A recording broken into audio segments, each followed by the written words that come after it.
saya Putri Adelia Boroluman Tobing dengan NIM 5243151009. Saya akan menampilkan konfigurasi ataupun implementasi dari Cisco Packet Tracker untuk UAS saya dengan mata kuliah jaringan komputer lanjutan. Yang pertama saya akan tunjukkan yaitu implementasi IP DHCP dengan Cisco Packet Tracker.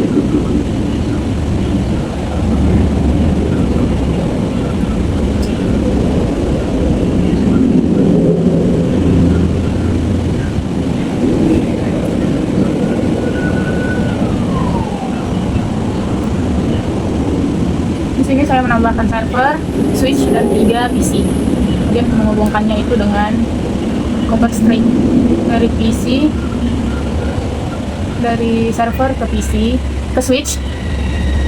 Kemudian lakukan hal yang sama dari switch ke PC pertama. Kemudian switch ke PC kedua dan switch ke PC terakhir. Oke. Kemudian kita masuk ke server, config fast internet. Kita masukkan 192.168.1.1. Subnet masknya akan otomatis. Oke. Kemudian kita masuk ke service DHCP. Ini kita ganti jadi server Putri. Ini kita ubah jadi 10. Dan jangan lupa kita on kan dan kita tambahkan. Jadi untuk server sebelumnya bisa kita hapus, kita ubah semua menjadi 0 supaya server kita yang akan digunakan.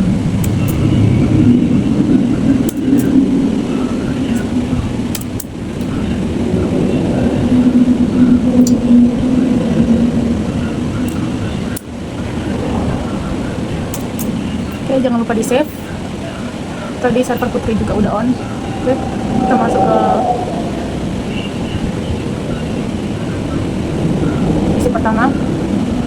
Kita masuk ke desktop, kita tes IP configuration-nya dengan klik IP DHCP-nya. Sudah successful. Kita lihat juga ke PC yang lain, PC kedua. Ini yang tadinya kosong jadi DHCP successful. Kita lihat juga ke PC yang terakhir.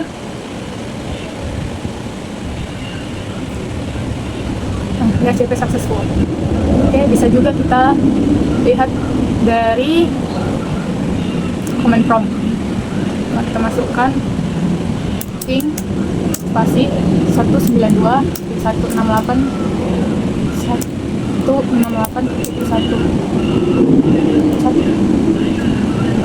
Enter. Nah, dari sini terlihat bahwa bisa dinilai bahwa DHCP-nya itu sudah sukses.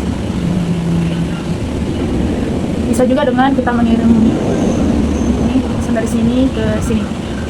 Nah, successful. Baiklah, selanjutnya yaitu implementasi firewall dengan Cisco Packet Tracker. Jadi di sini saya sudah menambahkan server, switch, PC pertama dan PC kedua. Terus untuk menghubungkannya kita bisa menggunakan automatic dari server ke switch. Lakukan yang sama juga dari switch menggunakan yang automatic dari switch ke PC pertama dan juga dari switch ke PC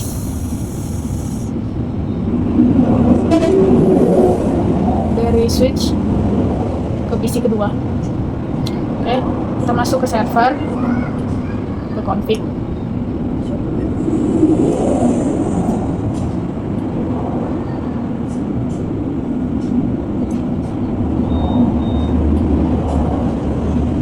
Kita masuk ke DNS, kita akan tambahkan namanya. Tapi sebelum itu kita bisa ganti dulu nama servernya.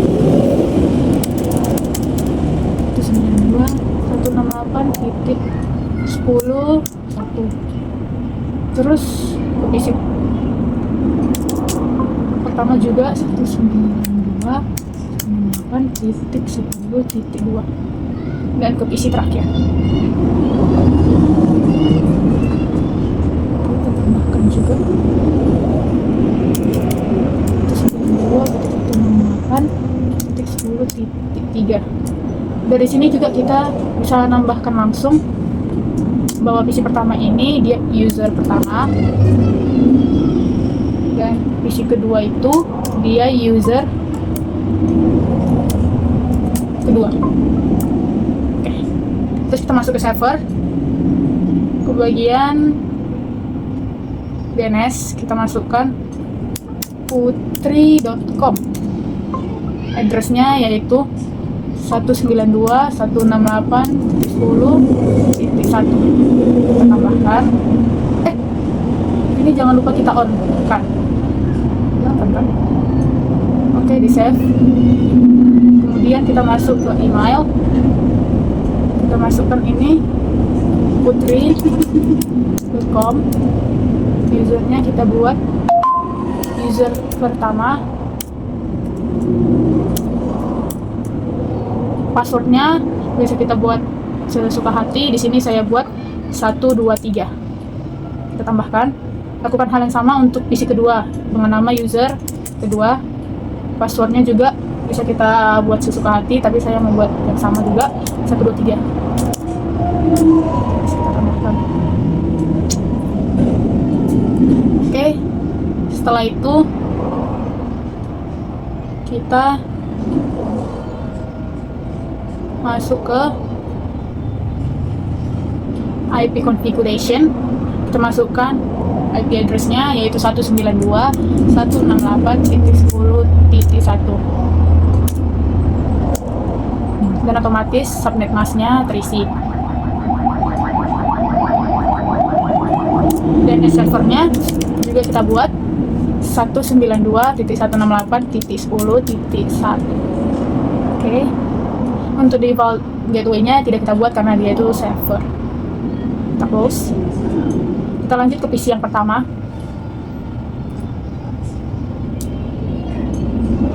Kita masuk ke IP configuration-nya. Kita masukkan IP address-nya yaitu 192.168.10.2. Itu namanya subnet mask-nya langsung otomatis, dan di default gateway-nya kita buat dengan address servernya 192.168.10.1, dan sama juga dengan DNS servernya yaitu 192.168.10.1.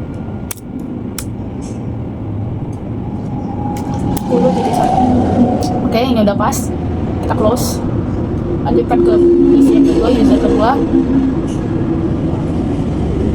ke IP configuration-nya juga sama, yaitu 192.168.10.3. Itu IP address-nya. Subnet mask-nya langsung terisi.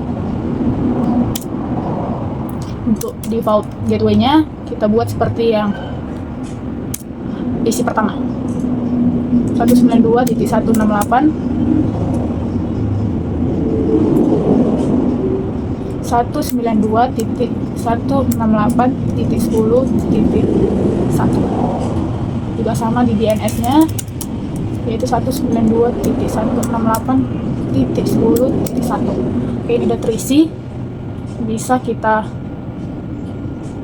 close. Kita lanjut ke server, ke bagian kita ke PC pertama, ke emailnya dulu.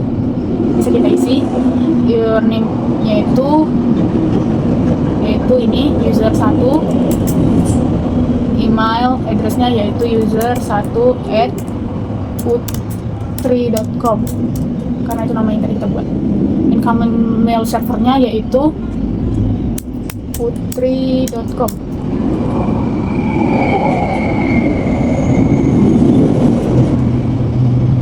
Oke, ini juga OMS-nya juga putri.com. Username-nya itu user 1, passwordnya itu yang tadi yaitu 123. Kita save. Oke, kita masuk ke PC yang kedua, ke email, buat yang sama juga. Tapi ini namanya jadi user 2 karena namanya memang user 2. Di sini kita buat dari awal. Email address-nya yaitu user2@putri.com. Oke, IMS-nya yaitu putri.com, OMS-nya yaitu putri.com. Ini username-nya user2, passwordnya itu 123. User2, passwordnya 123, seperti yang pertama tadi kita buat. Oke, kemudian kita lanjut ke server, ke firewall-nya. Di sini yang pertama akan saya allow-kan. Allow artinya apa sih? Yang pertama bakal saya setujuin, jadi dia bisa terkirim. Sedangkan Dina itu dia jadi terblok, nggak bisa terkirim. Jadi kita lihat hasilnya. Ini kita masukkan remote IP-nya yaitu 192.168.10.2. Di sini yang pertama pasti terkirim, saya buat terkirim pertama. Di sini yang pertama bisa terkirim. Ini RWM-nya kita buat 0.0.0.0. Oke, jangan lupa kita add.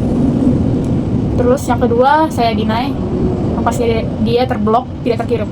Kita masukkan IP address-nya. Yang PC kedua, user kedua itu 192.168.10.3. Oke, protokolnya IP, ininya 0000. Oke, kita add. Ini di on kan? Ini jangan lupa di on. Oke, sekarang misalnya pembuktian kita kirim dari PC yang pertama ke server. Itu di sini tertulis successful. Kemudian dari PC yang kedua, user kedua kita kirim ke server, itu dia fail. Ini artinya kita berhasil. Baiklah, yang ketiga dan yang terakhir yaitu implementasi DNS di Cisco Packet Tracker. Kemudian switch. PC kedua, switch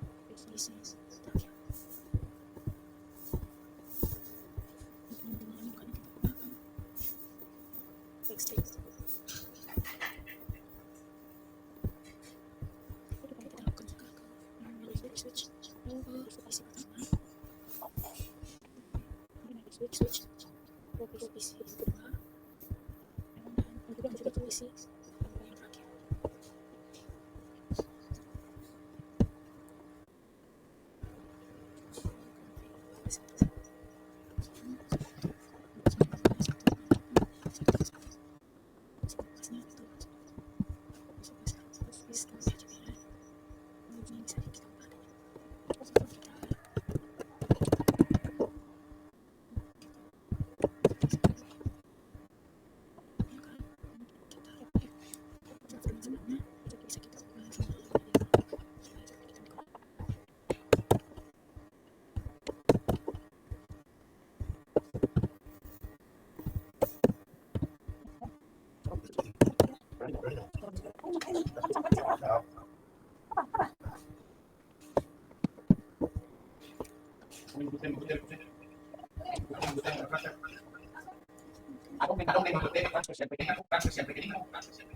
Juga komennya